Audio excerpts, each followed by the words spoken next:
what's up guys, this is Dave from Crux Motorsports. I'm going to be showing you today how to apply our pre-cut headlight overlay on this F150. This is a air release film, so it's going to be applied completely dry. The film color I'm going to be showing you is the matte black. We do have this available in a variety of other colors. The matte on this particular truck is going to match like pretty close to like the unpainted portions of the mirrors and stuff. So if you're going for like that kind of aesthetic, the matte definitely be what you look for. But like I said, we do have some other colors available as well. So first you want to start by cleaning the headlight surrounding area. Right prior to installation, you want to go ahead and rub that headlight down with a little bit of rubbing alcohol and a microfiber. Once that dries off, you can go ahead and begin the installation. This is a two-part kit because this headlight is interesting. You have a very hard crease line right here, and actually if you feel it with your fingertip, you do have like a ridge line that goes all the way around that. Unfortunately, on this particular product, there's no way to hide that, so it's going to be seen. The matte film and the sand film won't be as noticeable as like a gloss film, so just keep that in mind when ordering. I'm going to start on this back piece closest to the fender, which sort of rolls up under the hood here, and then we will move to the I guess the front piece. Some stuff you'll be needing today are just a squeegee and a vinyl tuck tool. You also probably need a heat gun at some point in this installation. I apologize, I'm going to be in the way here for a little bit, but I'm going to try to stay out of the way as much as I can. So these do have the curves built into them already, so that's what we're going to be trying to line up off of. So in that upper corner, so I get that lined up there. This is a repositionable film, which allows you to pull it back up if you need to.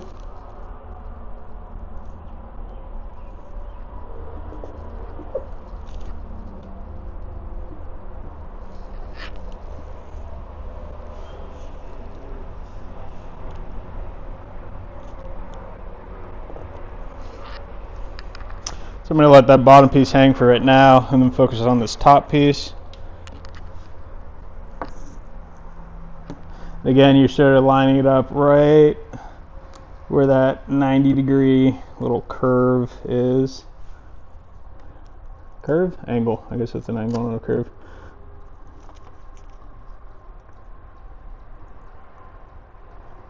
And what I'm doing is tacking this down every about inch or so, just to keep it in place. Once it's where I want it, we could go back over it and press everything down. But this is nice in the event that you have it misaligned. You could go ahead and pull it back up without stretching out the film.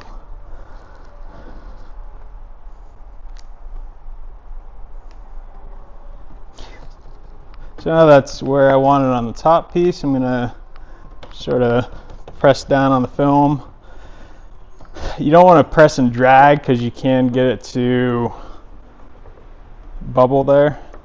What I like to do is do that little tap motion, and once it is fully seated, you could go back and press and down.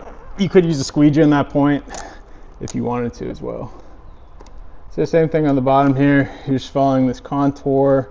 Once you get down to the bottom, it's a little crappy because there's not that much room here to work.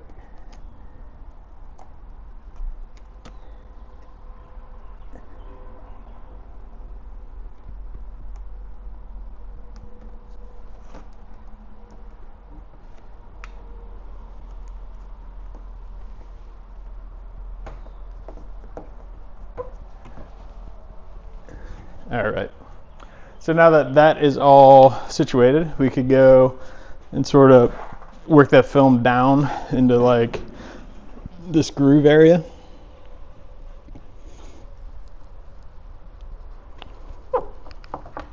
There actually is another piece up top here that has a hard line on it as well.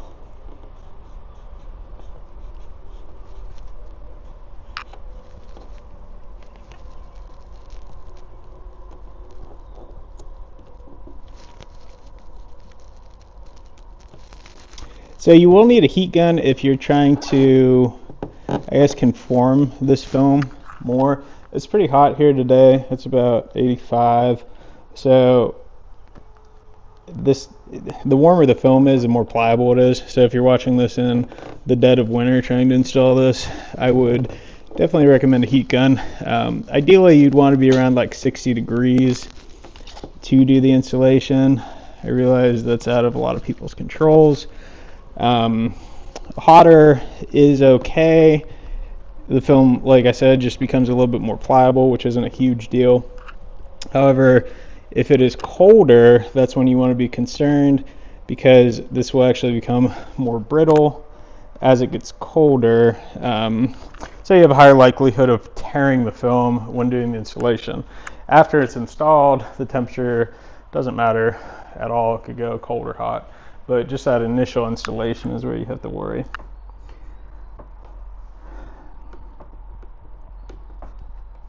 So I have that pressed down all the way around and then had it worked underneath.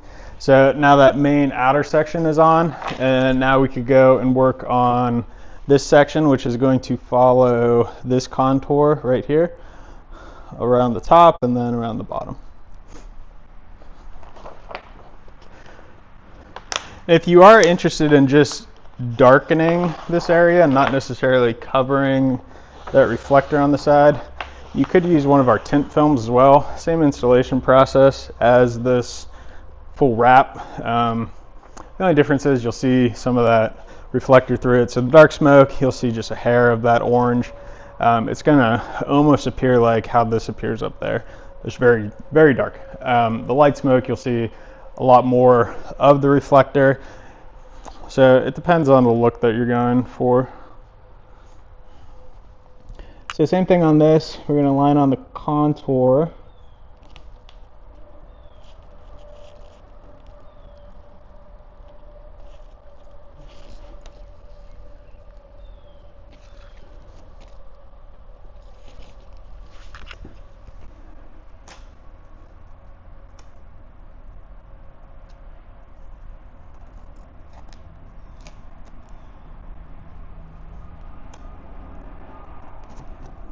And same issue at the bottom, it's just awkward to work with. So we can make sure that we got enough coverage here. You want to just start to work this down in that direction.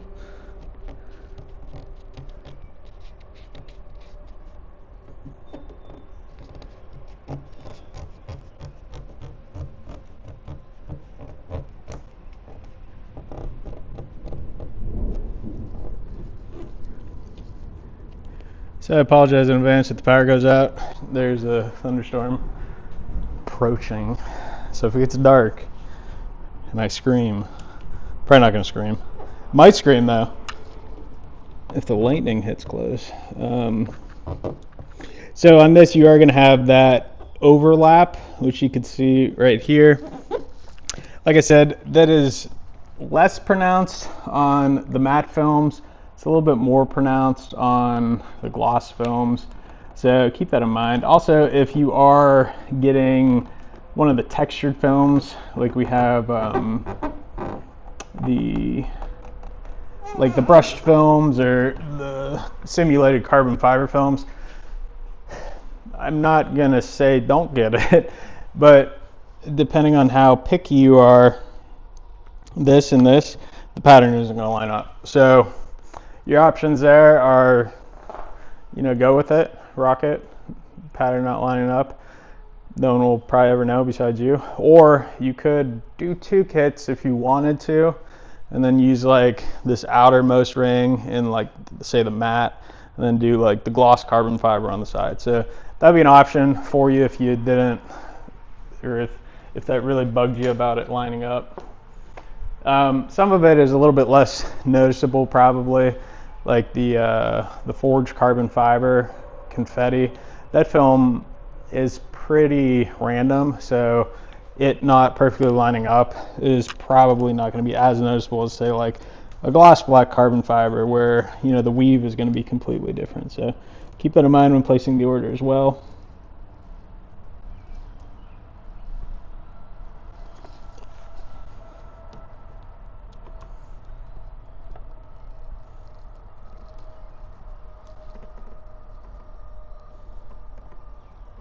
So if you did everything right, these two should line up pretty much right there.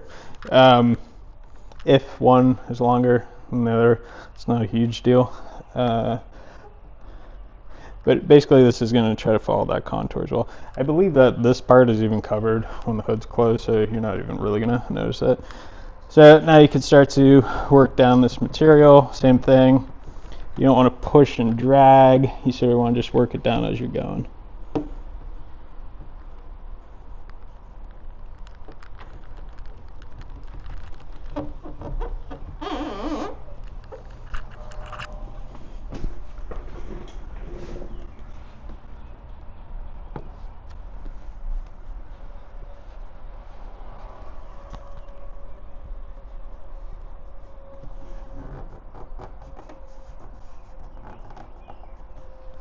So at this point, I am going to grab that heat gun just to make this part at the top a little bit easier to roll over. Ideally, I should have probably done that in the last step where we did the back coming onto this front edge. I don't know if you noticed, but I noticed it was lifted up a little bit there. The heat, like I said, just makes it a little bit more pliable. So if you're installing this at home, don't follow that step when I didn't heat this edge. So on the back part, heat this front edge and make sure it's real worked down, especially if it's over this transition at all. Same thing on the top. When you're doing the top piece, go ahead and heat this edge and then work that down on all the way around. One common question that we always get is car washes. So car washes are a thing nowadays. You probably have a membership for one. I don't. It's silly. You should wash your car by hand. But in all reality, you should wash your car by hand. I realize that's not always super convenient. The issue with the car washes is over time, it will dry out this film. So if you've ever seen a vehicle that's pretty old, it might have had lettering on it, like for commercial use, and you see those cracks in the vinyl, that's what is eventually going to happen. I'm not going to say it's going to happen like super quick. Traditionally, this film is rated for like a 10 years, what the manufacturer says. I tell customers you're probably going to expect about 5 years out of it. If you run your car through the car wash every other day because you have a membership, you might get a couple years out of it. So just keep that in mind. And if you do see any of these films starting to discolor or look funny, that would be the time when I would immediately take it off because you don't want it to do damage to anything underneath. If properly cared for, these films are clean removable up to 3 years. If you do get some sort of residue left over, it's normally like a speck here or there, which can be taken care of with a little bit of rubbing alcohol and the microfiber again. So just keep that in mind. Ideally, hand wash the car, but if you do need to go through the car wash, it's not make or break, but ideally you want to try to avoid it. And then as far as getting this wet, if it's going to rain like it's doing now, and you gotta drive away, that's not a problem on this. On this type of film, as soon as it's applied, you're good to roll. Now, if you did get a film from, say, a different company for whatever, and says a wet application on something like that, I'd definitely give it 24 hours to fully dry out before you decide to drive, or take your car through the automated car wash because you got that membership. The amount of time that you'd spend in line at a car wash, you could have probably just washed your car by hand. And you got to drive there from your house. Whatever. Everybody's got their thing, right?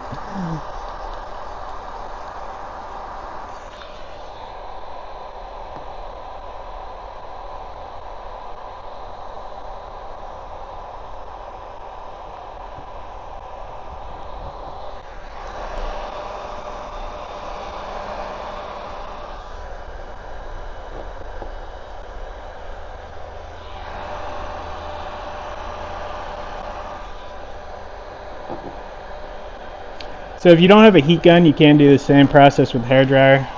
hair dryer on a high setting, heat gun on a low setting. You don't want to keep it in one spot for too long, then you'll actually melt the film. So just move it around. You'll see it when it becomes like it's like a wave to it. It's hard to explain.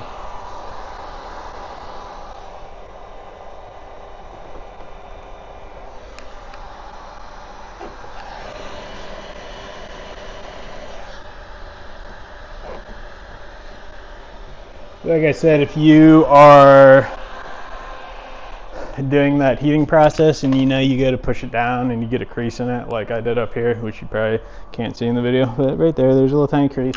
You know what? I'll try to show you. So now that that's cooled down a little bit, I'm gonna pick at it and try to get that to lift up.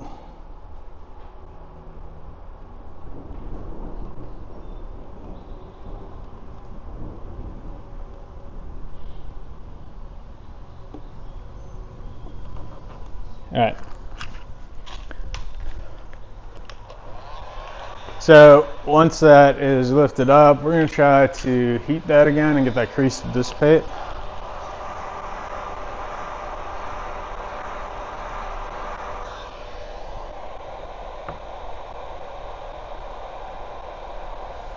So, I should have showed you that the first time. I'm not even trying to slide it past you guys.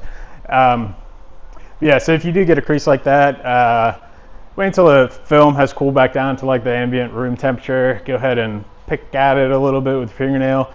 Get that film up a little bit, heat it, and you actually see that crease dissipate back into the material. Once that has happened, I would say go ahead and let the film cool back down to room temperature again, just a couple minutes. And then heat it, and then do your application and squeegee it back down, or use your fingertips. So that is the overlay. If you have any questions, feel free to reach out. If you're interested in this product, check it out. Link is in the video description below. We also have a bunch of other stuff for this truck and the other body style F150 that has like the split headlight. So this is a 21. I think this headlamp will work. I think even the newer ones have the same lamp. Once you click that link, I'll figure out exactly what truck has this lamp.